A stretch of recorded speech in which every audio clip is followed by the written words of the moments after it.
Questions that my generations are asking are the following, if I may summarize. It is not understanding how Africa, with so many riches on our soil, with a generous nature of water, abundant sunshine. Africa is today the poorest continent. Africa is a hungry continent. And how is it that we, as heads of state, travel the world begging? These are questions we are asking ourselves, and for which we have no answers so far. We have the opportunity to forge new relationships, and I hope these relationships can be the best to provide a better future for our peoples. My generation also asks me to say that due to this poverty, they are forced to cross the ocean to try to reach Europe. They die in the ocean, but soon they will not cross those whom we have affectionately called the VDP, the volunteers. We are surprised to see the imperialists label these VDP as militias and all sorts of things. It's disappointing, because in Europe, when people take up arms to defend their homeland, they are called patriots. Our grandfathers were deported to save Europe. It was not with their consent, against their will. And well, upon their return, we remember well that in Traore, when they wanted to claim their basic rights, they were massacred. So it doesn't matter then. When we, the people, decide to defend ourselves, we are labeled as a militia. But that is not the problem.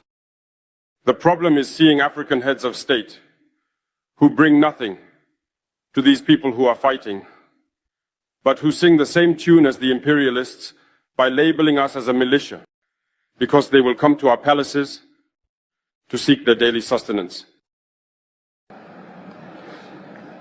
As for Burkina Faso, today we have been facing for more than 8 years the most barbaric, the most violent form of neocolonialism, of imperialism. The slavery that they still tend to impose on us. Our predecessors taught us one thing well.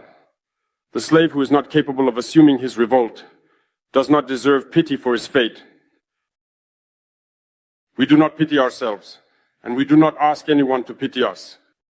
The Burkinabe people have decided to fight against the terrorists in order to revive their development. In this struggle, brave peoples, courageous populations have committed to taking up arms against terrorism by calling us people who do not respect human rights. What human rights are we talking about? We are outraged by this, and it is shameful. We, African heads of state, must stop behaving like puppets that dance every time the imperialists pull the strings. Yesterday, President Vladimir Putin announced the sending of grains to Africa. We are very pleased. We thank him for that.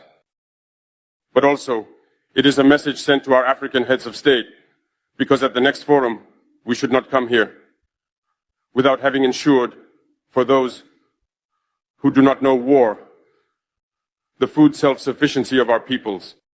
We must learn from the experience of those who have already achieved this in Africa, build good relationships here, and foster better relations with the Russian Federation to meet the needs of our populations. I may not be long, the allotted time is very short. We are obliged to stop at some point, but I would like to conclude by saying that we must pay tribute to our peoples who are fighting.